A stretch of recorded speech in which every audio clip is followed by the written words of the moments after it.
Determinants को calculate करना ही सबसे ज्यादा इंपॉर्टेंट तरीका यहाँ पे A11, A12, A21, A22। अब नए टर्म्स आएंगे आपके, माइनर हो गया, कोफैक्टर हो गया, एडजॉइंट हो गया, एरिया ऑफ ट्राइंगल। ये काफी मजेदार सा कॉन्सेप्ट है। हेलो दोस्तों, स्वागत है आपका आपके यूट्यूब चैनल K2S की टू सक्सेस अकेडमी में। आज हम करने जा रहे हैं हमारा एक प्यारा चैप्टर डिटरमिनेंट्स। इससे पहले हम वाले लेक्चर में हमने मैट्रिक्स को कवर करा था वन शॉट के अंदर, जिसको हमने एकदम अच्छे से क्वेश्चन प्रैक्टिस करने के साथ साथ कवर करा था। आज हम करेंगे उसी से थोड़ा एक लेवल अप कर देंगे डिटरमिनेंट्स, जो उसी से काफी ज्यादा रिलेट करता है, उसी की काफी सारी चीजें इसमें आके करेंगे इंसर्ट। उसमें हमने पढ़ा था इनवर्स के बारे में, तो वो चीज यहाँ पे काफी ज्यादा यूज होने वाली है। तो अगर आपको वो चीज सही से समझ नहीं आई है तो जाके जरूर देखो, उसका लेक्चर ऑलरेडी पोस्ट हो चुका है। तो चलिए स्टार्ट करते हैं हमारा चैप्टर प्यारा सा डिटरमिनेंट्स।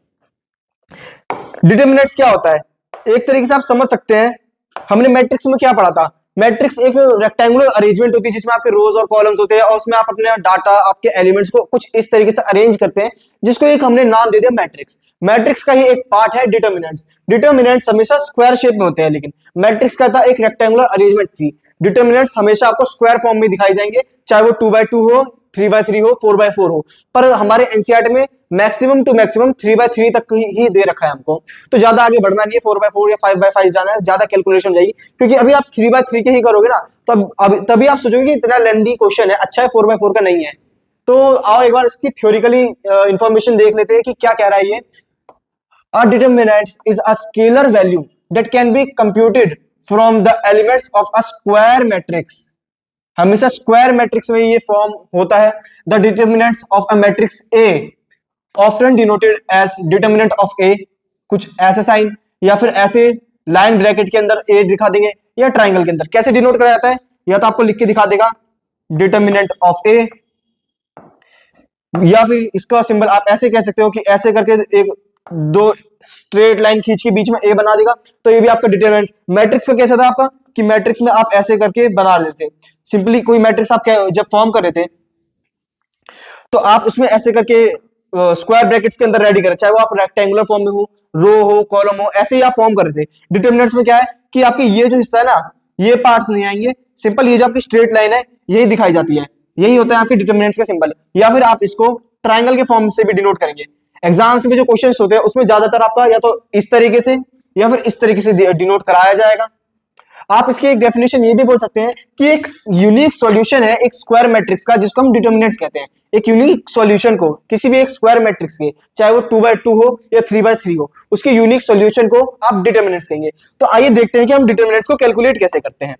डिटरमिनेंट्स को कैलकुलेट करना ही सबसे ज्यादा इंपॉर्टेंट तरीका। यहाँ पे एक लंबा चौड़ा एक फॉर्मूला बनता है, पर इतनी इजी कैलकुलेशन है, इतनी ज्यादा एनसीईआरटी में भी जब वो मेंशन कर रखी है और जब स्टूडेंट की फर्स्ट टाइम नजर पड़ती है तो काफी थोड़ा डरावना सा माहौल बनता है कि अरे इतनी लंबी इक्वेशन क्या आई है, इसमें A1122 कुछ भी कहीं भी जा रहा है। तो वही चीज हम देखते हैं कि कैसे कैलकुलेट करा जाता है। पूरे इक्वेशन को लिखेंगे और ड्राइव करते हुए, पूरा सॉल्व करते हुए हमारे को पूरा वैल्यू ड्राइव करेंगे अच्छे से। तो चलिए देखते हैं। कोई हम स्टार्टिंग में कोई मेन हमारी डिटरमिनेंट्स ले लेते हैं मेन स्ट्रक्चर के फॉर्म में। जैसे कि यहाँ पे एक डिटरमिनेंट ले लिया हमने A11, A12, A13, A21, A22, A23, A31, A32, A33। ये आपकी मेन डिटरमिनेंट्स का स्ट्रक्चर आ गया। कुछ इस तरीके से आप लिखेंगे, जिसमें हमारी ये 3x3 की है, जिसके सारे एलिमेंट्स हमने लिख दिए हैं। अब इसी के स्ट्रक्चर को हम यहां एक्सपेंड करके लिखेंगे। क्या करना होता है, इसका प्रोसेस क्या होता है, कुछ नहीं करना। सबसे पहले आप स्टार्ट करेंगे यहां से फॉर्मूले की।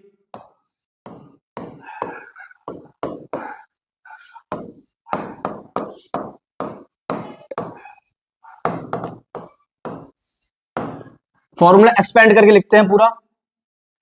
सबसे पहले आपको लिखना है यहां पे -1 ब्रैकेट के अंदर, इसकी पावर i प्लस j। ये i j क्या है, ये i j हमने मैट्रिक्स वाले चैप्टर में पढ़ा था कि जो आपके एलिमेंट्स होते हैं, जैसे ये 1 1 है, तो इसमें जो आगे वाला एलिमेंट है वो आपका i डिनोट करता है, और जो पीछे वाला एलिमेंट होता है वो आपका j डिनोट करता है। तो ये वही i j है। अगर मैं इस एलिमेंट की बात करूं तो i j की वैल्यू 1 1 हो जाएगी, इस एलिमेंट की बात करूं तो i j की वैल्यू आपकी 3 और 1 हो जाएगी। ठीक है, सबसे पहले आप लिखेंगे -1 की पावर i प्लस जे। इसका प्रोडक्ट आपको करना है एलिमेंट आई जे के साथ। जो आई जे आपने यहां पावर ली है वही एलिमेंट आई जे यहां रखेंगे। उसके बाद आप यहां पे एक स्मॉल डिटर्मिनेंट फॉर्म कर देंगे किसकी, ये जो आपने जैसे कि आपने आई जे यहां पे फर्स्ट एलिमेंट अगर यहां रख रहे हैं तो इसकी ये वाली रो और ये वाली रो आप हाइड कर देंगे। ये दोनों रो हाइड करने के बाद आप पे जो बचेगा ये 2x2 की इतनी सी मैट्रिक्स बची, इसी को आप यहां पे लिख देंगे। वही चीज यहां लिखते हैं, कौन कौन सा, 822 23 और 32 33 बचा आपका, 822 823 832 एंड 833, ये आपका बचा बस। अब आपने ये चीज इतनी लिख दी, ये आपका पहले एलिमेंट का इतना स्ट्रक्चर कंप्लीट हो चुका है। उसके बाद कुछ नहीं करना, अब यहां पे ऐड करना है। सेम यही स्टेप फॉलो करते हुए चलना है 3 बार। 3 बार कैसे, एक बार इस एलिमेंट का, फिर इसका, फिर इसका। अभी हम फर्स्ट रो को ही पकड़ के चल रहे हैं। आगे कैसे रहेगा कि आपको कैसे ही बोल देगा कि चाहे इस रो से एक्सपेंड करो या इस रो से करो या इस रो से करो, या फिर आपसे ऐसा भी बोल सकता है कि वो इस कॉलम से एक्सपेंड करो, इस कॉलम से करो या इस कॉलम से एक्सपेंड करो। तो वो आप किसी से भी करोगे कैलकुलेट, आंसर आपका सेम ही आएगा। डिटरमिनेंट कुछ इसी तरीके से अरेंज करा जाता है। अब जैसे यही चीज अब हम दोबारा रिपीट करें तो -1 की पावर आई जे,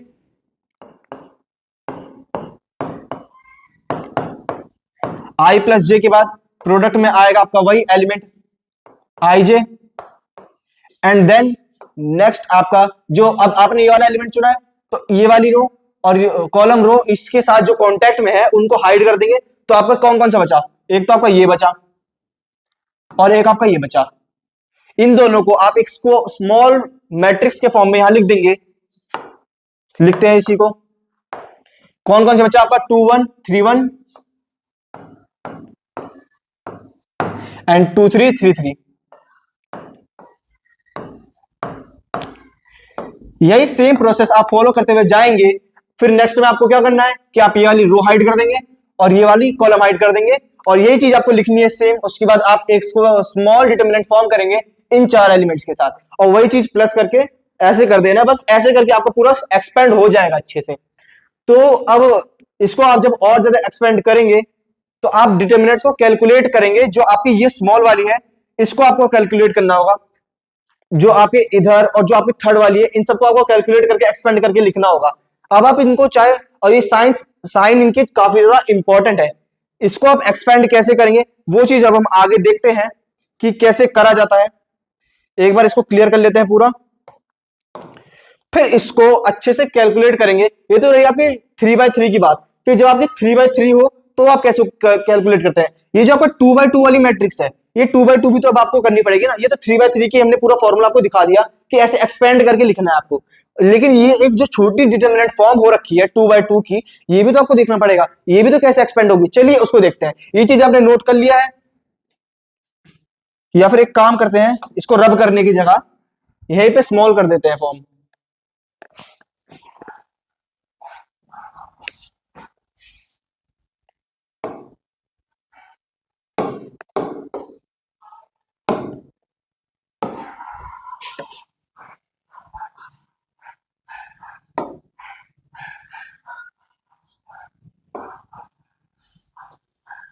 ये तो रही आपकी 3x3 मैट्रिक्स की बात।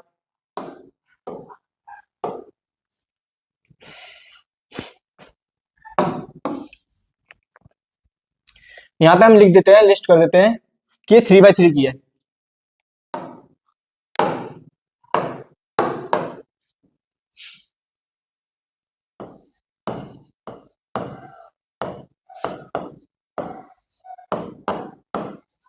ये आपने पूरा एक्सपेंड करके देख लेना कि कैसे लिखी जाती है, कैसे आप पूरा एक्सपेंड करके लिखेंगे। कि आपने पहले ये वाला एलिमेंट पकड़ा तो ये कॉलम और ये वाली रो आप हाइड कर देंगे, बची इनको आप 2x2 की डिटरमिनेंट के फॉर्म में लिखेंगे। सिमिलर प्रोसेस आप सेकंड और थर्ड वाले के साथ करेंगे, हाइड करते हुए, साथ साथ यही स्टेप फॉलो करते हुए चलेंगे। अभी जो आपकी 2x2 वाली है इसको कैसे कैलकुलेट करते हैं, केस 2 डाल के इसको लिखते हैं। जब मैट्रिक्स आपकी 2x2 की फॉर्म में, यानी कि ये वाली मैट्रिक्स, इसको भी तो आपको सीखना है ना कैलकुलेट कैसे करते हैं। अब ये चीज देखते हैं, यहां पे आपका स्ट्रक्चर लिख देते हैं कि यहां कोई मैट्रिक्स है आपकी A11 A12 A21 A22। ये आपकी कोई मैट्रिक्स है जिसका हमको डिटरमिनेंट कैलकुलेट करना है, तो कुछ नहीं करना, आप करेंगे इस वाले मैट्रिक्स का प्रोडक्ट, एलिमेंट का प्रोडक्ट इसके साथ और इस वाले का इसके साथ, बस प्रोडक्ट करना है। कैसे, इसको एक्सपेंड करके यहां लिखता हूं मैं एक बार फॉर्मूले को।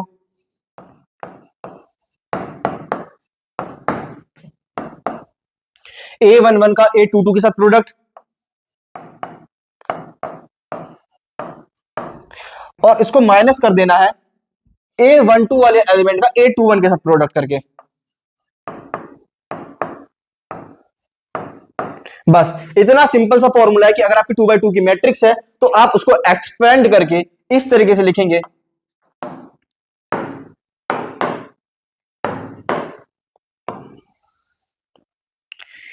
ये आ गया फॉर्मूला आपका 2 by 2 मैट्रिक्स का। ये जो आपकी 2 by 2 की मैट्रिक्स यहां फॉर्म हुई ना स्मॉल वाली, इनको आपको इसी तरीके से एक्सपेंड करना है, और जो आपकी 3 by 3 है वो आप ऐसे पूरे फॉर्मूले के साथ खोलते हुए चलेंगे।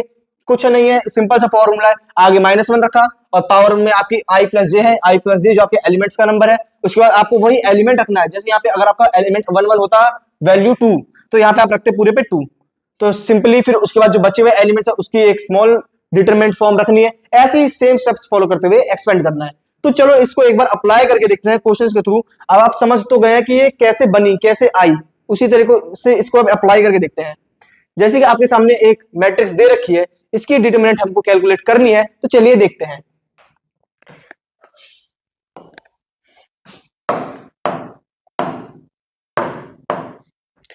यहां पे आपको मैट्रिक्स दे रखी है ए,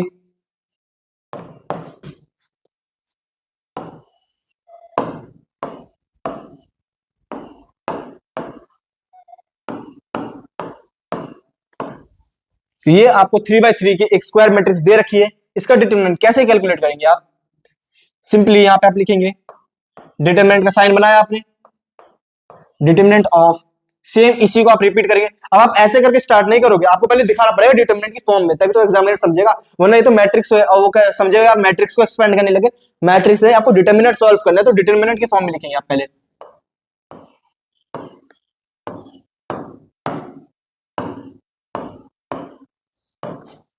अब चलिए इसको एक्सपेंड करते हैं, जैसे हमने फॉर्मूला पूरा पढ़ा था उसी तरीके से। तो यहां से सॉल्यूशन स्टार्ट करते हैं। सबसे पहले क्या स्टेप था कि आप -1 रखेंगे और इस वाले एलिमेंट को लेके चलना है ना, तो इनको हाइड करके इनको आगे प्लेस करना है। सबसे पहले आपने रखा -1, इसकी पावर आई जे क्या है, पहला एलिमेंट है 1 1, तो आप यहां पे रखेंगे 1 + 1। उसके बाद आपका एलिमेंट आएगा ये वाला आई जे वाला, यानी कि आपका 1 1 क्या है आपका यहाँ पे, ये 1 ही है। देन आपको यही स्मॉल वाली आपको पूरी डिटरमिनेंट फॉर्म करके यहाँ पे रखनी है। इसकी वैल्यू है 1460, 1460। इसको अब इतना आपका पहला एलिमेंट कंप्लीट हो गया। अब कुछ नहीं, दोबारा आपने प्लस डाला, -1 की पावर। अब यहाँ पे आपका 1 2 आ गया, तो यहाँ पे आप रखेंगे 1 + 2। 1 2 क्या है, ये इस एलिमेंट का नेम है A12, तो वही आपने यहाँ i और j की वैल्यू 1 और 2 रखी। उसके बाद प्रोडक्ट में आप 1 2 की वैल्यू क्या है आपकी, यहाँ पे एलिमेंट है 2, एंड देन भाई आप स्मॉल 2 by 2 की फॉर्म करेंगे। कैसे, आपने ये हाइड करा, ये हाइड करा, बचा क्या क्या आपका 0 5 एंड 4 0। यहाँ पे है 0 5 4 0, ऐसे आया। अब दोबारा वही चीज करेंगे आप थर्ड वाले के साथ, प्लस -1 की पावर क्या है, यहाँ पे रो है आपकी पहली, कॉलम है आपका थर्ड, यानी कि 1 + 3। 1 + 3 करा, एलिमेंट क्या है आपका 3, एंड वही अब आप ये हाइड करेंगे, ये हाइड करेंगे, बचा इतना हुआ, आप यहाँ पे प्लेस करेंगे 0 1 एंड 5 6, स्मॉल डिटरमिनेंट की फॉर्म में 0 1 5 6। बस इतना आपने एक्सपेंड कर दिया, यही आपकी आ गई डिटरमिनेंट की वैल्यू। अब क्या करते हैं कि जो हमने स्मॉल वाली फॉर्म करी थी, ये 3 जो है आपकी, इनको भी एक्सपेंड कर देते हैं हाथों हाथ, और इनको भी हाथों हाथ कैलकुलेट करते हुए चलते, थोड़ा स्मॉल हो जाएगा इसकी वैल्यू। तो अब ये -1 की पावर 2 है, -1 की पावर 2 आ गई, पॉजिटिव वैल्यू हो गई, और 1 × 1 1 हो गया। अब 1 की किसी से मल्टीप्लाई कर दो आप, तो वही चीज आती है। तो बचा आपका सिर्फ यही, ये डिटरमिनेंट बचा आपका 1460। अब प्लस -1 की पावर 1 + 2, यानी कि -1 की पावर 3। अब ऑड पावर आ गई तो यानी कि -1 ही हो जाएगा, माइनस का। अब 1 की मल्टीप्लाई 2 के साथ -2 हो गया आपका। अंदर का क्या, ये आपका 2/2 वाली डिटरमिनेंट बची 0 4 5 0। देन अब यहाँ पे आपकी -1 की पावर 1 + 3 यानी कि इवन वैल्यू, अब यानी कि साइन पॉजिटिव हो गया, एंड 1 × 3 हो गया आपका 3 + 3। अब वही आपका स्मॉल वाला डिटरमिनेंट यहाँ पे रखेंगे 0 1 5 एंड 6। ये देखो अब आपकी इतनी लंबी इक्वेशन शॉर्ट होके इतनी सी हो गई। इसी को आगे और ज्यादा जब हम सॉल्व करेंगे तो क्या करना होता है हमको कि इस वाली की मल्टीप्लाई इसके साथ, इस वाली की मल्टीप्लाई इसके साथ, वही चीज हमको करते हुए फॉलो करते हुए चलनी है। 0 की मल्टीप्लाई 1 के साथ होगी तो आपका 0 ही आंसर आएगा। अब -6 की मल्टीप्लाई आपको 4 से करनी है, 6 की मल्टीप्लाई 4 से करेंगे तो आएगा आपका 24। देखो ये चीज थी ना, हमने उसी को सॉल्व करके इतने समय करके रख दिया। एंड देन आगे क्या है, -2 है, -2 है, प्रोडक्ट में है इस वाली डिटरमिनेंट के साथ 2/2 वाली के साथ। तो आप इसी को कैलकुलेट करते हैं। यहां से आपने 0 की 0 से मल्टीप्लाई करी, 0 आ गया, और 5 की 4 से करोगे तो 20 आ गया। तो आपका आया 0 - 20। अब आगे देखते हैं, आगे क्या है आपका +3 है जो कि प्रोडक्ट में है इस वाली डिटरमिनेंट के साथ, यानी कि 6 की मल्टीप्लाई 0 से तो 0 आया आपका, और 5 की 1 के साथ हुई तो 5 ही आया। तो यहां पे प्रोडक्ट में आ जाएगा आपका 0 - 5।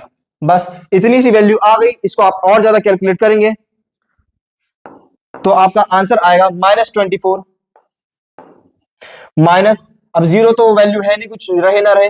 अब ये माइनस जब अंदर जाएगा मल्टीप्लाई में 2 -20 के साथ तो पॉजिटिव वैल्यू बन के आएगी आपकी 40, क्योंकि 2 × 20 40, या फिर आप कह सकते हैं -2 -20 के साथ पॉजिटिव 40 फॉर्म कर रहा है। एंड देन प्लस का 3 प्रोडक्ट में है -5 के साथ, तो यानी कि नेगेटिव वैल्यू आएगी 15 आपकी। आगे और सॉल्व करते हैं।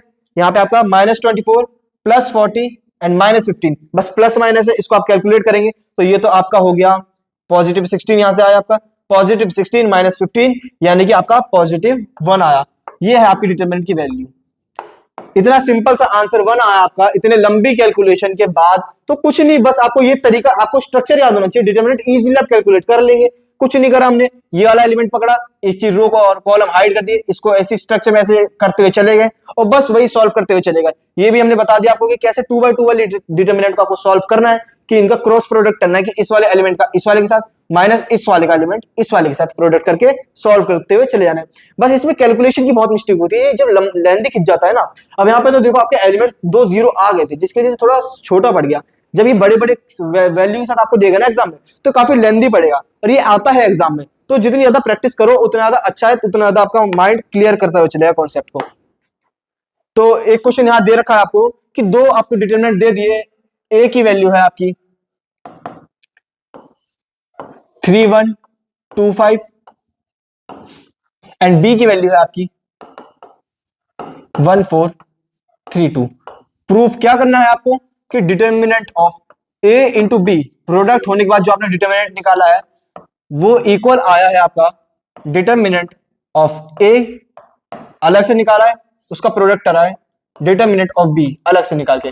यानी कि हमको दोनों मैट्रिक्स को पहले सेपरेट डिटर्मिनेंट निकाल के प्रोडक्ट कर रहे हैं, और पहले उसके बाद अलावा उनको दोनों को एक साथ प्रोडक्ट करने के बाद उसका डिटर्मिनेंट निकालना है, और ये चेक करना है हमको, ये वेरीफाई करना है कि इक्वल आते हैं कि नहीं आते। तो चलिए चेक करते हैं। सबसे पहले हम ए इंटू बी कैलकुलेट कर लेते हैं।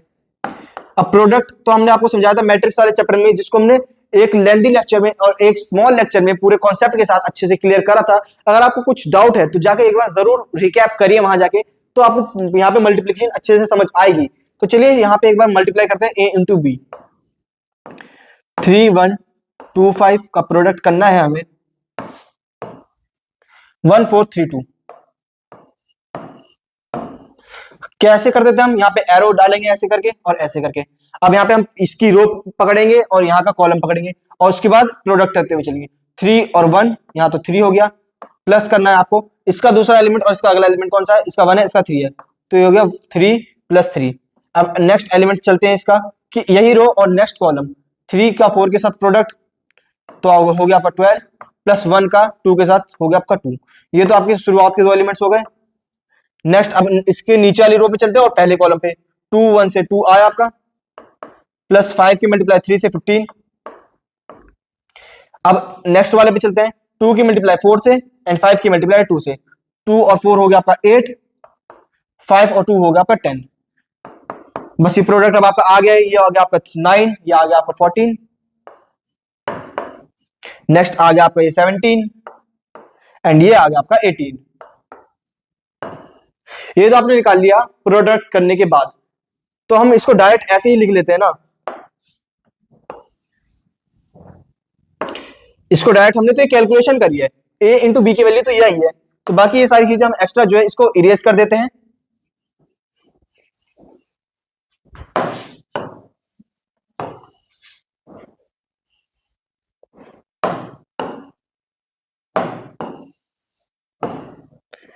अब आपने ये फर्स्ट इक्वेशन निकाल ली, यहां से आपने a इंटू बी निकाल लिया। अब यहां पे हम डिटरमिनेंट निकालते हैं a और b का प्रोडक्ट करते हुए। तो डिटरमिनेंट कैसे करते थे, एक 2x2 मैट्रिक्स की, इसका मल्टीप्लाई इसके साथ माइनस इसकी मल्टीप्लाई इसके साथ, 18 इंटू 9 माइनस 17 इंटू 4, 17 इंटू 14, ये आपकी आगे डिटरमिनेंट। तब तक हम यहाँ पे नेक्स्ट वैल्यू कैलकुलेट करते हैं। क्या निकालना है हमको, डिटरमिनेंट ए और डिटरमिनेंट बी को सेपरेट फाइंड करना है ना यहाँ पे हमें। तो ये चीज हम यहाँ कैलकुलेट करते हैं। डिटरमिनेंट ऑफ ए,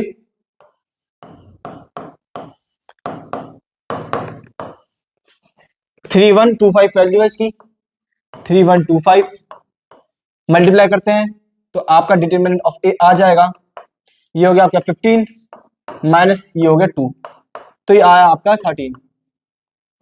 ठीक है, नेक्स्ट हम यहां निकालते हैं determinant of B. Determinant of B 1432 इसकी वैल्यू है मैट्रिक्स की, 1432। क्रॉस प्रोडक्ट यहां भी करेंगे तो आपका डिटरमिनेंट ऑफ बी आपका आ जाएगा, ये हो गया 2 माइनस 12 माइनस 10 आपका आया ये वैल्यू। एक तो वैल्यू आपकी ये आ गई, एक वैल्यू आपकी ये आ गई। अब यहाँ पे क्या था कि हमको इसका पहले प्रोडक्ट करके फिर डिटरमिनेंट निकालना था, और यहाँ पे पहले डिटरमिनेंट निकालने के बाद इसका प्रोडक्ट करना था। तो यहाँ पे हम निकालते हैं ये वाली वैल्यू, यानी कि determinant of A into determinant of B. ये आया आपका 13 इंटू माइनस 10, ये वैल्यू बनी आपकी माइनस 130। अब यही चीज अगर यहाँ पे आती है कैलकुलेट करने के बाद, तो यानी कि हमारा इक्वेशन सेटिस्फाई हो गया, तो हम कह सकते हैं कि हाँ ये इसके इक्वल आ गई है यहां से। तो यहाँ पे हम कैलकुलेट करते हैं, 18 और 9 आपका 162 होता है, माइनस 17 इंटू 14 कैलकुलेट करते हैं यहाँ पे एक बार, 28 414 56 177 1 8 3 2 238 इसकी वैल्यू आ गई आपकी, 238 इसकी वैल्यू आई। यहां से इसको सब्ट्रैक्ट करते हैं तो ये आपका आ जाएगा 38 एंड 48 58 68 68 68 और 76। यहां से जब आप सब्ट्रैक्ट करोगे तो इसकी वैल्यू माइनस 76 आ रही है। ये और इसमें तो काफी ज्यादा अंतर है, तो आप कह सकते हो कि hence the value of determinant a into B is not equal to the value of determinant a into determinant of b। तो यहां से हमने वेरीफाई कर लिया कि नहीं ये इक्वेशन सेटिस्फाई नहीं है, ये अनइक्वल आ रही है यहां से। तो समझ गए होगा आप कैसे इसको कैलकुलेट करा जाता है। अच्छे से हमने एकदम ब्रीफली समझा क्वेश्चन को कि कैसे हम इसको अच्छे से कैलकुलेट करते हैं बिना किसी मिस्टेक के साथ। तो चलिए आगे बढ़ते हैं। यहाँ पे इस क्वेश्चन में क्या कह रहा है कि आपको यहाँ पे एक मैट्रिक्स दे दी है जिसमें डिटरमिनेंट की वैल्यू आपको दे रखी है 0, यानी कि ये कोई मैट्रिक्स हम लेट करते हैं A है, जिसकी एलिमेंट्स है आपके x 2 4 एंड x, और आपको दे रखा है डिटरमिनेंट A की वैल्यू ऑलरेडी 0 यहां मेंशन कर रखी है कि यहाँ 0 आया है, और हमको x की वैल्यू फाइंड करनी है। तो हम कुछ नहीं करते, स्टेप्स फॉलो करते हुए चलते हैं कि डिटरमिनेंट ऑफ A क्या होता है आपका, इन दोनों का प्रोडक्ट माइनस इन दोनों का प्रोडक्ट। तो x की x से मल्टीप्लाई होकर x स्क्वायर हो गया आपका, माइनस 4 की 2 से मल्टीप्लाई होकर 8 हो गया आपका, इक्वल टू आपका दे रखा है इसने 0। यहाँ पे ये केस जो आपको दे रखा है ना कि हाँ डिटरमिनेंट 0 है ऑलरेडी, तो वही चीज आपको यहाँ पुट करनी है। अब 8 वहां जाके पॉजिटिव हो जाएगा, x स्क्वायर इक्वल टू 8 और स्क्वायर जाके उधर अंडर रूट हो जाएगा, x equal to under root 8। जिसको आप ऐसे भी लिख सकते हो 2√2, या फिर और ज्यादा आप सॉल्व करोगे तो √2 की वैल्यू खोल देना, पॉइंट वहां से आ जाएगी, नहीं तो इतने पर या फिर इतने पे आपका आंसर सही है एकदम। तो ये था आपका इजी सा प्यारा सा क्वेश्चन जहां पे आपने एक्स की वैल्यू फाइंड करी। और अगर आपको थोड़ा डाउट आ रहा हो कि आपका आंसर सही है या गलत है लग रहा हो, तो कुछ नहीं, छोटी सी इक्वेशन है, क्रॉस चेक कर लो, 2√2 को इन एक्स की जगह पुट करो, उसके बाद इनका डिटरमिनेंट फाइंड करके देखो, अगर जीरो आया तो ठीक है, वरना एक बार अगर गलत आ रहा है, जीरो नहीं आ रहा, तो इसमें को दोबारा आप चेक करो। हम यहाँ पे एक बार पुट करके देखते हैं कि एक्स की जगह 2√2 यहाँ प्लेस करके देखते हैं, 2√2, 2, 4 एंड यहाँ पे फिर से 2√2। अगर हमको इसको सॉल्व करने के बाद जीरो आंसर आता है तो यानी कि हमने सॉल्यूशन सही करा है एकदम।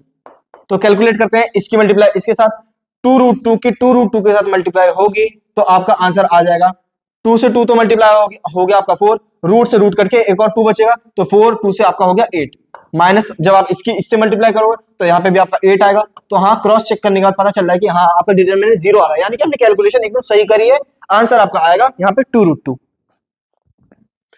तो चलिए आगे चलते हैं हम, एरिया ऑफ ट्राइंगल।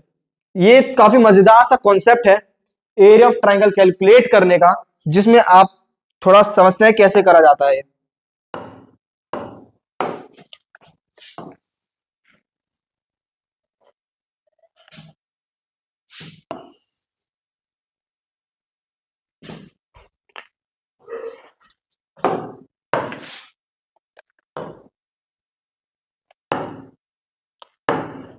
ये कोई आपका ग्राफ है एक्स वाई का, जहां पे ये आपका एक्स कोऑर्डिनेट है, ये वाला आपका वाई कोऑर्डिनेट है, जिसमें आपको कोई ट्राइंगल आपको यहां फॉर्म करके दे रखा है ऑलरेडी।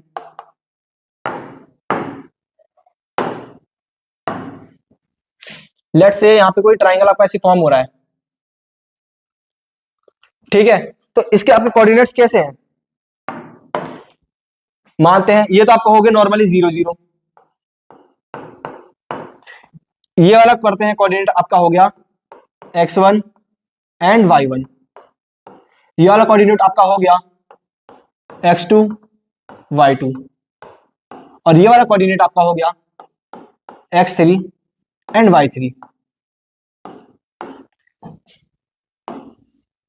ये आपके तीन कोऑर्डिनेट है इस ट्राइंगल के, और आपसे एग्जाम में पूछा जाए डिटरमिनेंट को अप्लाई करते हुए इस ट्राइंगल का आपको पूरा एरिया बताना है कि कितना एरिया कवर कर रहा है इन कोऑर्डिनेट्स के साथ, तो कैसे कैलकुलेट करेंगे हम। तो आप एग्जाम में कैसे देगा, या तो आपको ऐसे ट्राइंगल बना के दे देगा एक इमेज के साथ, या फिर आपको ऐसे कोऑर्डिनेट्स यहाँ पे लिख देगा कि कोऑर्डिनेट्स हैं आपके x1 y1, x2 y2 और x3 y3।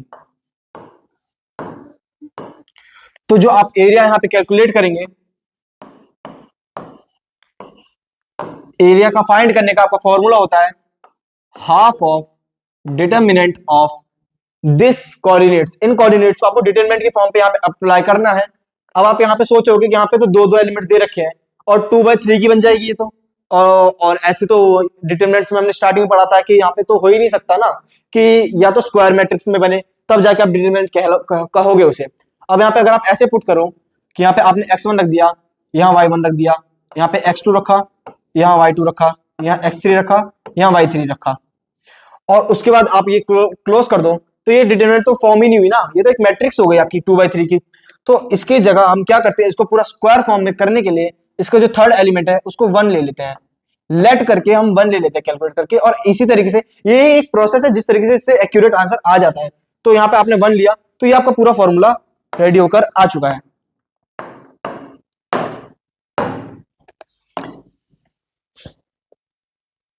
कुछ नहीं करना, हाफ ऑफ, जैसे हम करते थे ना कैलकुलेट, हम नॉर्मल मैथ जब पढ़ते हैं और राइट एंगल ट्रायंगल में क्या करते हैं, half into base into height करते हैं कैलकुलेट, तो उसके बाद आपका एरिया आ जाता है। तो इसमें आपको कुछ नहीं करना, उसी हिसाब से याद रखो कि हाफ ऑफ इसी डिटरमिनेंट के फॉर्म में इन सारे आपके कोऑर्डिनेट्स को प्लेस करो, x1 y1 1, x2 y2 1, x3 y3 1, third element आप पूरा थर्ड कॉलम 1 1 ही प्लेस करेंगे। तो चलिए इसको भी एक बार अप्लाई करके देखते हैं, आपके कोऑर्डिनेट्स कौन कौन से दे रखे हैं आपके, यहाँ पे आपका 3 8 -4 2 एंड 5 1, ऐसे आपको यहाँ पे कोऑर्डिनेट्स दे रखे हैं। तो डायरेक्ट इसको फॉर्मूले में अप्लाई करते हैं, एरिया आपका आएगा half of 3 8 and third element हम ले लेंगे यहाँ पे 1, -4 2, थर्ड एलिमेंट ले लेंगे हम 1, एंड अगला है 5 1, थर्ड एलिमेंट हम ले लेंगे 1। तो इसी को जल्दी जल्दी एक्सपेंड करते हैं, ज्यादा लेंदी नहीं खींचेंगे। मैं अब मैंने स्टार्टिंग में एक बार अच्छे से डीपली पूरा ब्रीफली अच्छे से समझाया ना, तो अब इसको जल्दी जल्दी करते हैं वरना ज्यादा टाइम लेगा, ये टाइम कंज्यूम हो जाएगा। अब इसकी वैल्यू, हाँ अब एक शॉर्ट ट्रिक यहाँ पे आप मेंशन कर लो, यह एक शॉर्ट ट्रिक लिखते हैं कि जब साइन यहाँ पे ऐसे लिखते हो ना बार बार कि -1 की पावर आई जे ऐसे करके लिखते रहते हो साइन साइन को, तो आप डायरेक्ट एक शॉर्ट ट्रिक यहाँ लिखो कि जो आपके साइंस होते हैं यहाँ के, ये सारे साइन जितने भी हैं आपके, यहाँ पे आप देखो कि पावर क्या थी आपकी, -1 की पावर आई जे थी। आई और जे अगर सम करके ऑड नंबर बन रहा है तो वो नेगेटिव देगा वैल्यू, और अगर इवन बन रहा है तो पॉजिटिव देगा वैल्यू। तो आप यहाँ पे देखो ना कि कौन कौन से आपके ऑड है, कौन कौन से आपके यहाँ पे इवन फॉर्म कर रहे हैं 3/3 की मैट्रिक्स में। यहाँ पे आपका आता है 1 1, तो 1 1 आपका ऐड हो गया इवन हो गया, 1 2 ऑड हो गया, यहाँ पे आपका 1 3 इवन हो गया, एंड देन यहाँ पे 2 1 आपका ऑड हो गया, फिर इवन हो गया, यहाँ पे भी आपका ऑड हो जाएगा, एंड देन यहाँ पे आपका इवन ऑड इवन। अब यहाँ पे आप बस इतना प्लेस कर देना कि जहां पे भी आपके इवन वाले दिख रहे हैं वहां पे आप पॉजिटिव साइन लिख दो, जहां पे आपको ऑड वाले साइन दिख रहे हैं वहां पे आप नेगेटिव प्लेस कर दो।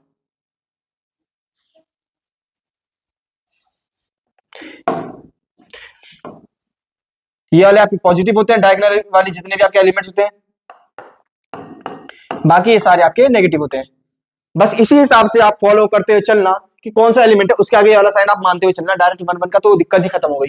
अब इसी ट्रिक के साथ हम इसको यहाँ पे सॉल्व करते हैं फॉर क्वेश्चन को पूरे को। हाफ एंड में करते हैं, पहले इतना डिटरमिनेंट कैलकुलेट करते हैं, यहाँ पे आपके डिटरमिनेंट की वैल्यू यहाँ कैलकुलेट करते हैं हम। तो सबसे पहले आपका क्या था कि -1 की पावर आई जे, तो उसकी जगह हम डायरेक्ट रखते हैं यहाँ पे पॉजिटिव साइन रख दिया हमने यहाँ पे। अब एलिमेंट आना था यहाँ पे 3, उसके बाद आप डायरेक्ट, अब आप स्मॉल फॉर्म में इसको ऐसे लिखने की जगह यहाँ पे कि आपने 2 1 1 1 लिखा, ऐसे लिखने की जगह पूरा एक्सपेंड करेंगे, टाइम कंज्यूमिंग होगा। तो डायरेक्ट हम यहाँ पे प्रोडक्ट के फॉर्म में लिखते हुए चलते हैं ना कि ये आपके एलिमेंट्स बचे हैं, तो आपका होगा ये 2 और -1, इतने हमने उसको डायरेक्ट शॉर्ट में कर दिया। अब नेक्स्ट एलिमेंट 8 है, 8 से पहले इस वाली पोजीशन पे क्या था आपका नेगेटिव साइन था, तो यहाँ पे माइनस का आपने 8 लिखा, एंड देन कौन से एलिमेंट बचे, एक तो ये वाला बचा आपका और एक तो ये वाले एलिमेंट्स बचे, इन दोनों एलिमेंट के साथ रख देते हैं यहाँ पे। -4 की 1 से मल्टीप्लाई होकर -4 हो गया, एंड 5 की मल्टीप्लाई होकर 1 हो गया -5। एंड नेक्स्ट अब आपका यहाँ पे क्या है, पॉजिटिव साइन है और एलिमेंट क्या है आपका 1, तो +1 हो गया आपका। अब यहाँ रखेंगे कौन कौन से, ये 4 एलिमेंट आपके, तो ये हो गए आपके 4 और -4 की मल्टीप्लाई 1 के साथ, तो आपका -4 हो गया। अब माइनस करेंगे 5 की मल्टीप्लाई 2 से 10 हो गया आपका। सिंपल हमने कितने छोटे में इसको कर दिया, वो इतना चौड़ा एक्सपेंड होके लिख रहे थे हम, उसको कितने छोटे में हमने कर दिया कन्वर्ट। अब इसको आगे सॉल्व करते हैं कि 2 - 1 1, 1 की मल्टीप्लाई 3 से, तो 3 हो गया आपका। अब यहाँ पे माइनस का साइन है, अब -4 -5 -9 हो गया, -9 की -8 के साथ मल्टीप्लाई होकर तो पॉजिटिव 72 आएगा। अब आगे पॉजिटिव 1 है और पॉजिटिव 1 की मल्टीप्लाई -4 -10 यानी कि -14 के साथ हो रही है, तो आपका आ जाएगा -14 पूरा। आगे देखते हैं 72 + 3 75 हो गया, 75 -14 61 हो गया। तो ये वैल्यू आई आपकी इस डिटरमिनेंट की, इतने डिटरमिनेंट की वैल्यू आपकी सॉल्व करके आ गई है 61। अब एरिया कैलकुलेट कैसे कर रहे थे हम, यहां पे डायरेक्ट हम लिख देते हैं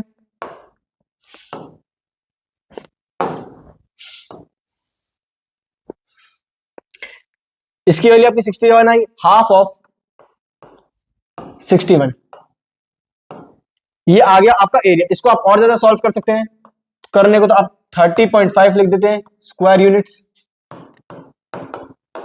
स्क्वायर यूनिट जरूर लिख देना, पर क्यों, क्योंकि एक एरिया हमेशा स्क्वायर यूनिट की फॉर्म में होता है। ये आ गया आपका आंसर, सिंपल, इतना आसान क्वेश्चन था, बस आपने इसके कोऑर्डिनेट रखे 1 1 रखा और पूरा सॉल्व कर दो, यही आ गया। अब ये ट्रिक काफी अच्छी थी, अगर आपको अच्छी लगी हो तो वीडियो को लाइक जरूर कर देना। अब हम सीखते हैं, अब चैप्टर में और डीप चलते हैं। अब नए टर्म्स आएंगे आपके, माइनर हो गया, कोफैक्टर हो गया, एडजॉइंट हो गया, फिर इन सबको कंबाइन करके आपका आएगा इनवर्स, जो हमने हाँ मैट्रिक्स में पढ़ा था ना हमने, वही चीज यहाँ पे रिपीट होगी इनवर्स, पर हमने वहां पे बस ओवरव्यू लिया था कि इनवर्स होता कैसे है, कि एक एलिमेंट उस साइड चले जाता है तो -1 की पावर चले जाता है, वही चीज अब यहाँ पे अप्लाई करेंगे और देखेंगे कैसे इनवर्स कैलकुलेट करा जाता है। उसके लिए उससे पहले हमको कुछ बेसिक चीजें पढ़नी पड़ेंगी, माइनर, कोफैक्टर, एडजॉइंट, ये सब सारी चीजें, या फिर ट्रांसपोज जो हमने मैट्रिक्स में भी पढ़ रखा था ऑलरेडी, यहाँ पे भी पढ़ लेंगे। अब आता है सबसे पहले आपका माइनर। माइनर कुछ नहीं होता आपका, सिंपली आप देखो स्लाइड में जब हम कैलकुलेट कर रहे थे, ये जो आपकी वैल्यू आ गई ना, ये जो आपकी वैल्यू है, इतनी वैल्यू आपकी माइनर होती है बस। ये जो पूरा एक्सपेंड कर रहे हो ना फॉर्मूला, उसमें जो आपकी इतनी वैल्यू है, ये आपकी माइनर होती है। कैसे समझते हैं एक बार इसे। माइनर के लिए जैसे कि हमने यहां पे एक मैट्रिक्स फॉर्म करते हैं, A11, A12, A13।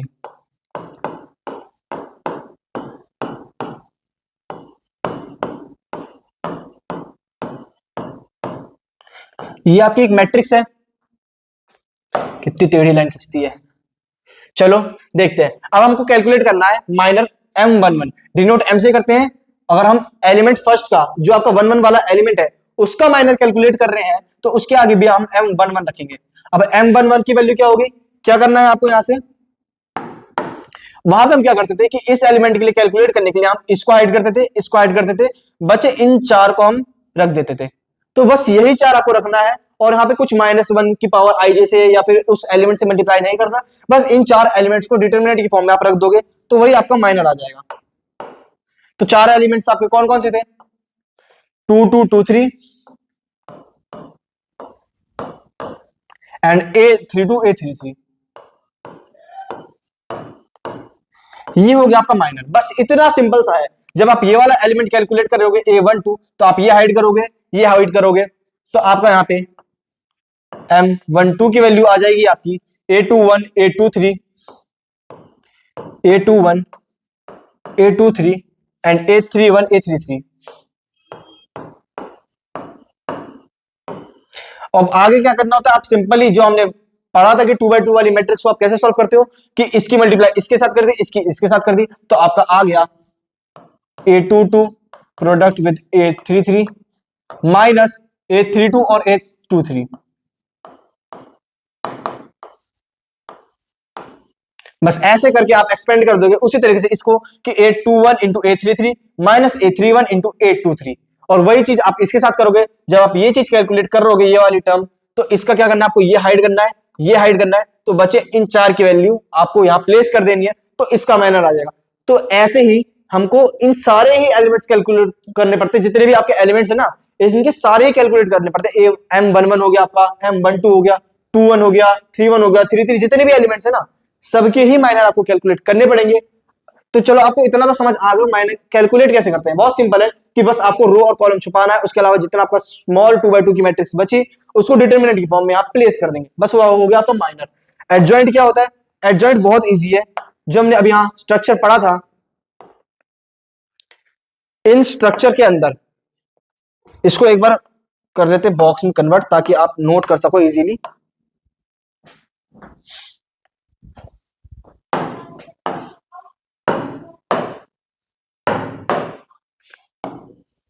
ये आपका पूरा फॉर्मूला है।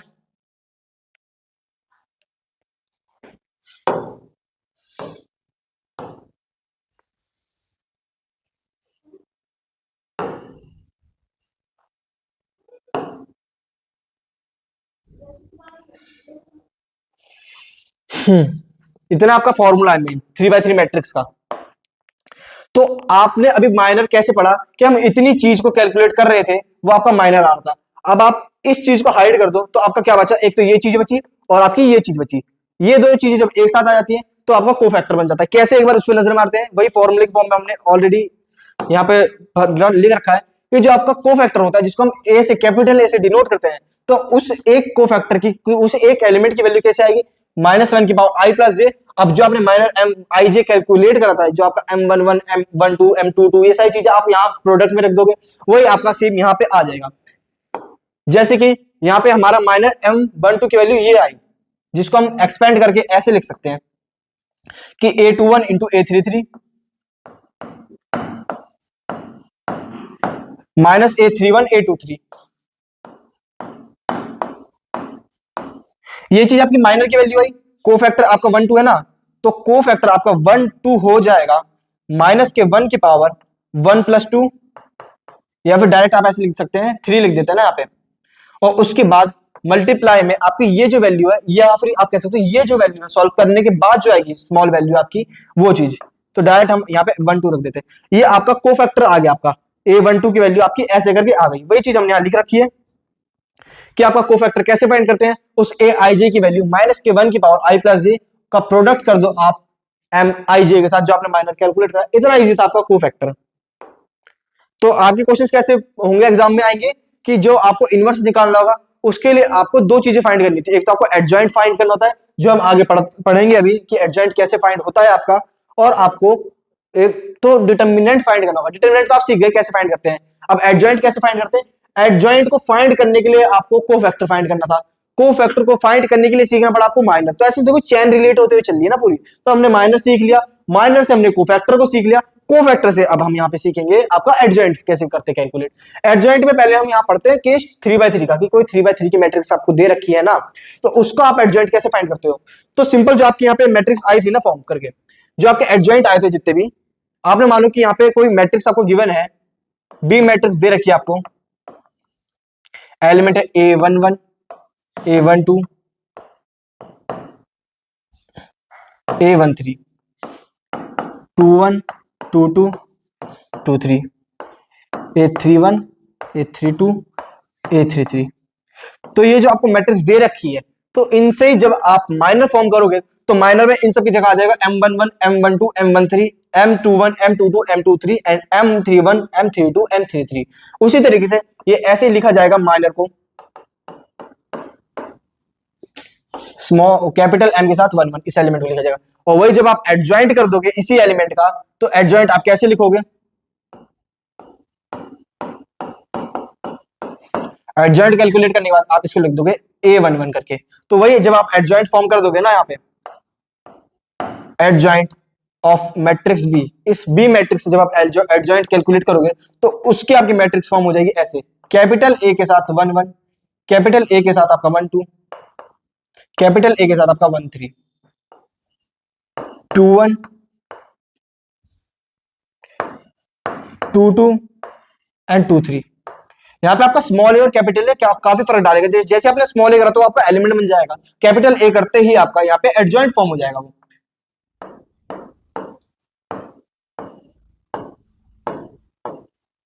तो ये तो आपका आ गया एडजॉइंट वाली मैट्रिक्स फॉर्म। ओके,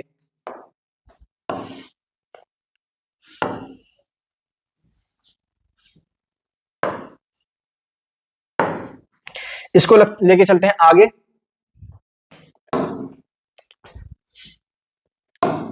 ठीक है, अब आपका जो एडजॉइंट आया था ना, एडजॉइंट कैलकुलेट कैसे करोगे आप। ये तो आपका आ गया नॉर्मली जो आपने कोफैक्टर फाइंड करा था बी का। लेट्स से जो आपका ये कोफैक्टर था उसके एलिमेंट्स ये आए आपके, कोफैक्टर आप ए से डिनोट करते हैं, तो यहाँ पे आपने ए लिख दिया। तो जब आप इसका ट्रांसपोज फाइंड करोगे, यानी कि देखो ना, जो आपके 3/3 मैट्रिक्स है उसका आप एडजॉइंट जब कैलकुलेट करोगे तो आपको कुछ नहीं करना, इसका ट्रांसपोज कर देना। ट्रांसपोज करना कैसे सीखा था हमने मैट्रिक्स वाले चैप्टर में, सीखा था कि ट्रांसपोज क्या होता है कि रोज और कॉलम्स का इंटरचेंज। ये वाली रो जो है वो कॉलम बन जाएगी और ये वाली जो कॉलम है आपकी वो रो बन जाएगी। तो वही चीज एक बार यहाँ पे करते हैं कि एडजॉइंट ऑफ ए आपका कैसे फॉर्म होता है। ये तो आपका सिंपल ए आया था, आपका जो एलिमेंट फाइंड करते हैं आपने एडजॉइंट निकालने के बाद। अब आप उसको कैसे करोगे, ट्रांसपोज कर दोगे ए का। ये आपका कोफैक्टर वाले एलिमेंट्स है सारे, एडजॉइंट करने के बाद आपके एलिमेंट्स कैसे चेंज होंगे, यहाँ पे इंटरचेंज हो जाएंगे इनके रोज और कॉलम्स। तो ये हो जाएगा A11 A12 इधर आ जाएगा एंड A13 इधर आ जाएगा, A21 A22 A23 हो गया, A31 A32 और ये आपका A33 हो गया। ये रोज और कॉलम्स इंटरचेंज हो गए। तो यही जब आप ट्रांसपोज निकाल देते हो ना इसी ए मैट्रिक्स का, तो वही आपका एडजॉइंट ऑफ ए आ जाता है। ये 3/3 तो इतना सिंपल है कि जो आपने कैलकुलेट करा ना यहाँ पे कोफैक्टर, इसी कोफैक्टर के जो आपने मैट्रिक्स रेडी करी है ये वाली, उसी का आप ट्रांसपोज कर दो तो आपका 3/3 मैट्रिक्स का एडजॉइंट आ जाता है। अब आती है 2/2 की बात। 2/2 में आपको क्या करना होता है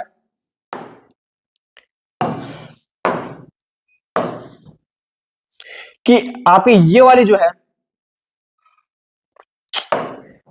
डायरेक्ट ऐसे ड्रॉ करते हैं, चलो, कि आपका ये जो एलिमेंट्स है ये दोनों, इन दोनों की तो आप कर दोगे पोजीशन चेंज।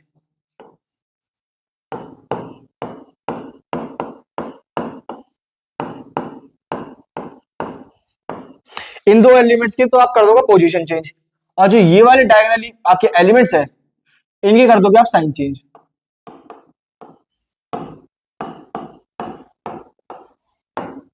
जैसे ही आप इसका एडजॉइंट निकालोगे तो आपको इनका करना है पोजीशन चेंज, इनकी करनी है आपको साइन चेंज। तो हम यहाँ पे एक बार लिखते हैं कि कैसे आपका एडजॉइंट ऑफ ए, यहाँ पे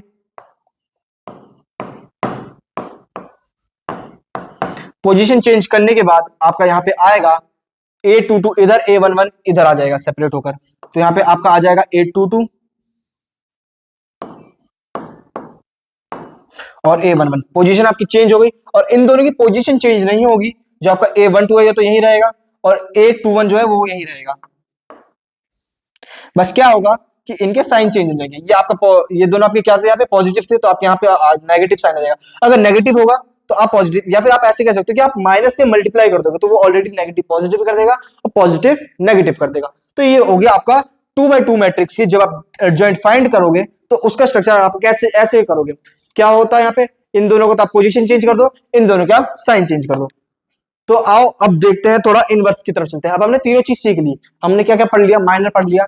क्या होता है कि आप 2x2 की मैट्रिक्स जो आपने 3x3 से निकाली थी उसके हिसाब से आप एलिमेंट्स कैलकुलेट कर रहे हो, आपका माइनर हो गया। एडजॉइंट जो आप उसमें -1 से -1 की पावर i j से मल्टीप्लाई कर दे रहे थे। एंड कोफैक्टर जो आपने कैलकुलेट करा यहाँ पे एडजॉइंट कोफैक्टर के बाद, तो वो एडजॉइंट क्या होता है, 3x3 में आप ट्रांसपोज कर रहे थे, 2x2 में हमने यहाँ पूरा सिखा दी कैसे साइन और पोजीशन चेंज होती है। तो हम अब पढ़ते हैं, हम आ गए इनवर्स की तरफ। इनवर्स हमने मैट्रिक्स में ही पढ़ा था कैसे होता है इनवर्स। हमने वहां पे ऐसे पढ़ा था कि यहाँ पे आपका ए और बी के साथ मल्टीप्लाई हो रही है और सी फॉर्म हो रहा है। तो कुछ नहीं हो रहा था कि जब ए उधर जाएगा तो यहाँ बी बचेगा, यहाँ पे आ जाएगा आपका ए इनवर्स और सी। अब हमने यहाँ तो स्ट्रक्चर पढ़ लिया था ना कि यहाँ पे ए इनवर्स बन जाएगा, पर ये ए इनवर्स कैसे कैलकुलेट करें हम। हमको मानो दे रखा है यहाँ पे ए दे रखा था और सी बी दे रखा था, लेट्स से कि ए और बी दे रखा था, सी नहीं दे रखा था, और हमको यहाँ पे ए इनवर्स फाइंड करना है।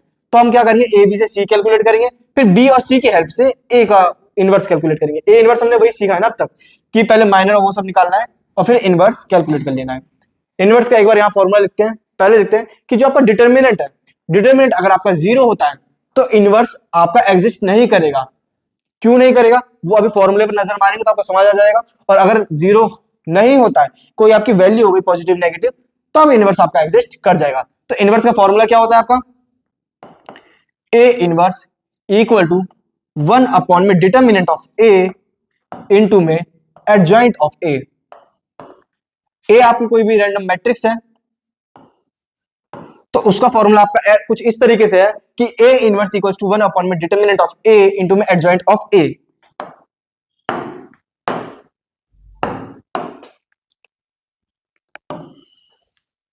ये आया आपका ए इनवर्स का फॉर्मूला। अब इसकी तरफ आप नजर मारते हैं कि अगर आपका डिटर्मिनेंट 0 हो गया, अब यहां देखो कि अगर ये 0 हो गई ना, इस वैल्यू, इसकी वैल्यू अगर आपकी 0 हो गई तो किसी भी नंबर को आप 0 से डिवाइड करो तो वो इनफाइनाइट चली जाती है। इसीलिए उसका इनवर्स एग्जिस्ट ही नहीं करेगा। जब वो इनफाइनाइट चली गई तो उसका इनवर्स एग्जिस्ट ही नहीं कर रहा। वही चीज यहां लिखी, अगर ये 0 हो गया तो इनवर्स एग्जिस्ट नहीं कर रहा, और अगर 0 नहीं हुआ तो यानी कि इनवर्स एग्जिस्ट करेगा।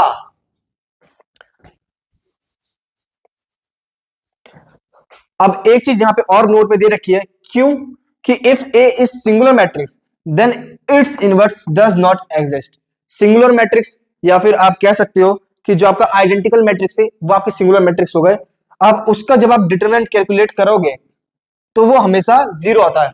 हर हमेशा आप कभी भी ट्राई करके देखना, जो आपकी सिंगुलर मैट्रिक्स होती है उसका जब भी डिटरमिनेंट कैलकुलेट करोगे तो वो हमेशा आपका 0 देगा। अब वो अगर 0 दे रहा है तो यानी कि वो एक सिंगुलर मैट्रिक्स है। इसलिए कभी भी एक सिंगुलर मैट्रिक्स का इनवर्स फाइंड करना पॉसिबल ही नहीं है, एग्जिस्ट ही नहीं करता। क्यों, क्योंकि उसका डिटरमिनेंट अगर 0 हो गया, 0 हो गया तो इनवर्स आ गया आपका इनफाइनाइट, यानी कि एग्जिस्ट ही नहीं कर रहा। तो ये रही आपकी इनवर्स की बात। अब इनवर्स को एक बार देखते हैं, इनवर्स कैलकुलेट करके देखते हैं कैसे करते हैं। वही सारी चीजें पूरा प्रोसेस हम लेके चलेंगे स्टार्टिंग से, कि पहले माइनर निकालेंगे, फिर कोफैक्टर निकालेंगे, फिर एडजॉइंट निकालेंगे, देन उसके बाद फॉर्मूले में रख के हम इनवर्स कैलकुलेट करेंगे। तो सबसे पहले आपका मैट्रिक्स यहां गिवन है,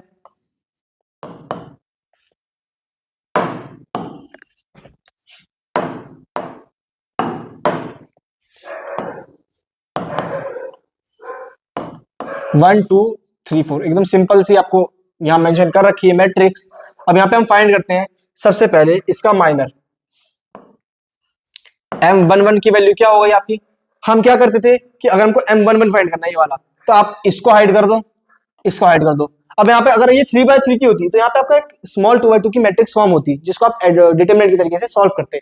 अब यहाँ पे कुछ फॉर्म नहीं हो रहा, सिर्फ आपका 4 बचा है, यानी कि 4 ही आपकी यहाँ पे एडजॉइंट की वैल्यू। इतना इजी होता है 2 by 2 के साथ। 2 by 2 तो आप सोचो एग्जाम में 2 by 2 आ जाए तो कितना इजी हो जाएगा कैलकुलेट करना, कि आपने ये हाइड कर दिया, ये हाइड कर दिया, सिर्फ 4 बचा, तो आपका M11 की वैल्यू डायरेक्ट यहाँ पे 4, कुछ नहीं, डायरेक्ट M11 की वैल्यू 4 आ गई, बस सिंपल। ऐसी M12 की वैल्यू, M12 ये वाला है, इसको हाइड करो, इसको हाइड करो, एक सेकेंड, इसको हाइड करा और इसको हाइड करा, तो बचा आपको यहाँ पे 3, तो M12 की वैल्यू आपकी आ गई 3। ऐसे आप M21 जब कैलकुलेट करोगे तो M21 ये वाला है, तो आपने ये हाइड करा और ये हाइड करा, तो आपका बचा 2, और आपका आखिरी का M22 जो है, यानी कि आपने ये हाइड करा, ये हाइड करा, बचा आपका 1। तो ये आ गए आपके M11 12 21 22 की वैल्यू फाइंड करने के बाद। अब हम फाइंड करते हैं आपके कोफैक्टर। कोफैक्टर यानी कि A11 जो है आपका, वो क्या होगा, A11। अब इसके साइन कैसे थे, हम यहाँ पे साइन देखते हैं।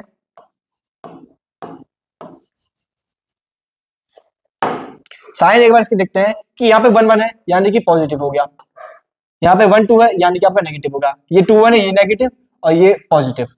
ऐसे करके आप अपने नोट्स में लिख लेंगे कि 2 by 2 वाली मैट्रिक्स के साइन कुछ इस तरीके से होते हैं। अब हम यहाँ पे फाइंड करते हैं A11, इसका पॉजिटिव के साथ मल्टीप्लाई यानी कि आपका 4 हो गया, 4 सिंपल पॉजिटिव।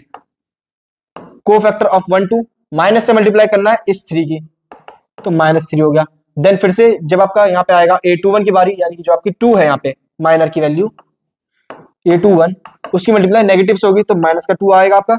एंड इसका आपका आएगा A22 की वैल्यू, कैलकुलेट जब करेंगे पॉजिटिव से मल्टीप्लाई करना है तो 1 का हो गया आपका 1। अब आपका ये आ गया यहाँ पे कोफैक्टर। कोफैक्टर के बाद जब आप यहाँ पे एडजॉइंट फाइंड करेंगे, एडजॉइंट ऑफ ए आपका जो आएगा वो क्या आएगा आपका, कि इन्हीं की आप वैल्यू यहाँ प्लेस कर देंगे। प्लेस करने के बाद आपकी आई A11 कौन सी है, यहाँ पे आप डायरेक्टली इसको ऐसे इंसर्ट करेंगे, 4 -3 -2 एंड 1।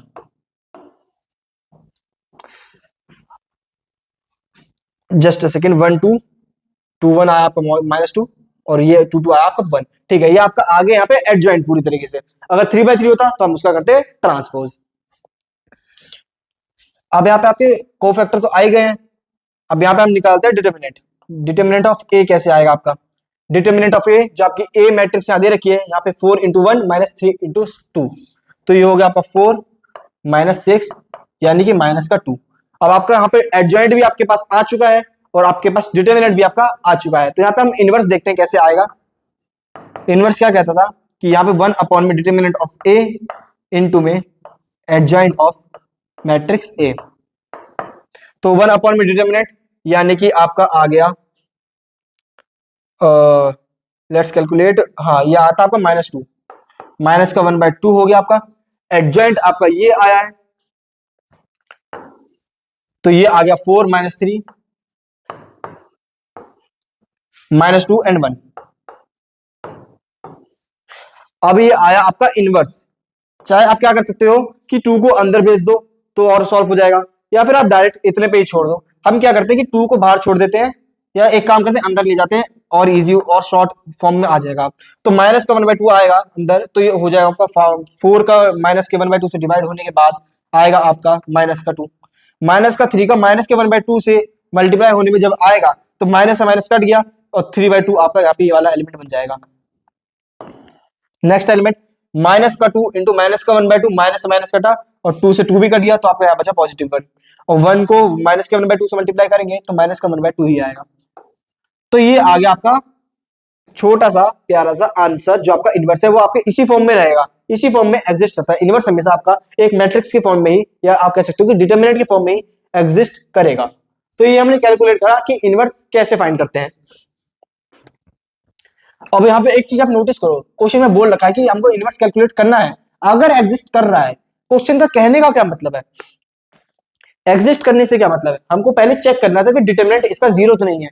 हम स्टार्टिंग में देखते कि अगर इसका डिटर्मिनेंट 0 आ जाता तो इतना सॉल्व करने की जरूरत नहीं थी, हम डायरेक्ट कहते कि हाँ इसका तो डिटर्मिनेंट ही 0 आ गया है यानी कि ये मैट्रिक्स का डिटरमिनेंट जो है वो एग्जिस्ट नहीं करेगा, तो हमको पूरा सॉल्व करने की जरूरत नहीं थी।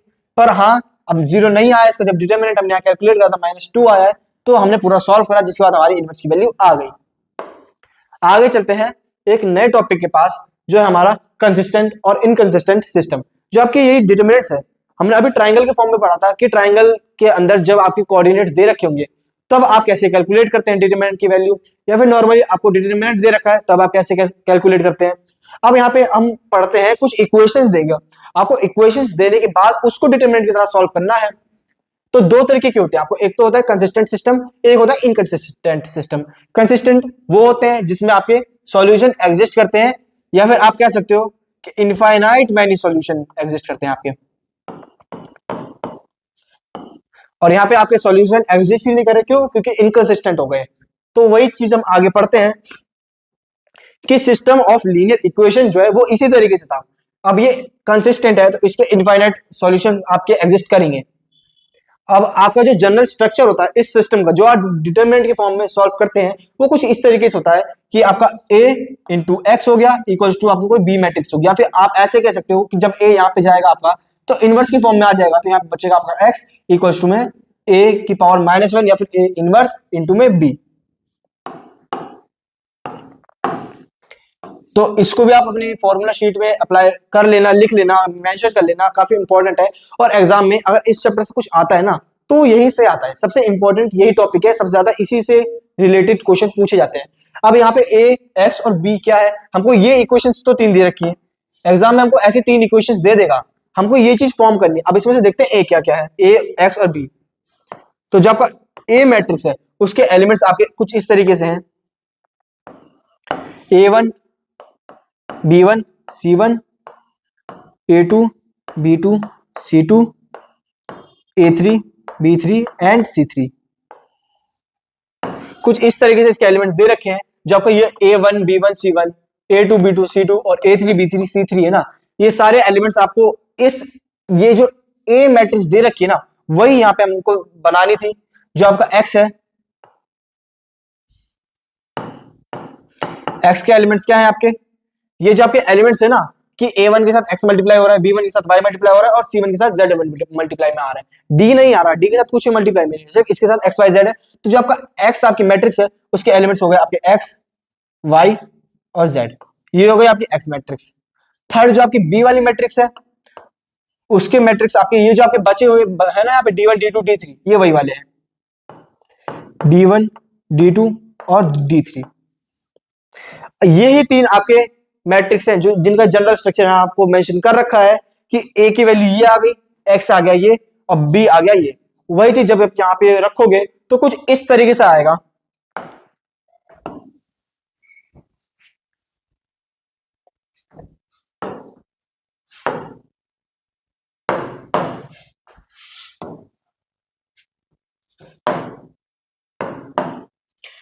a और x और b को प्लेस करते हैं डायरेक्ट, इसी इक्वेशन को हम मैट्रिक्स के फॉर्म में रखते हैं कि ऐसे हमको कैलकुलेट करना होगा।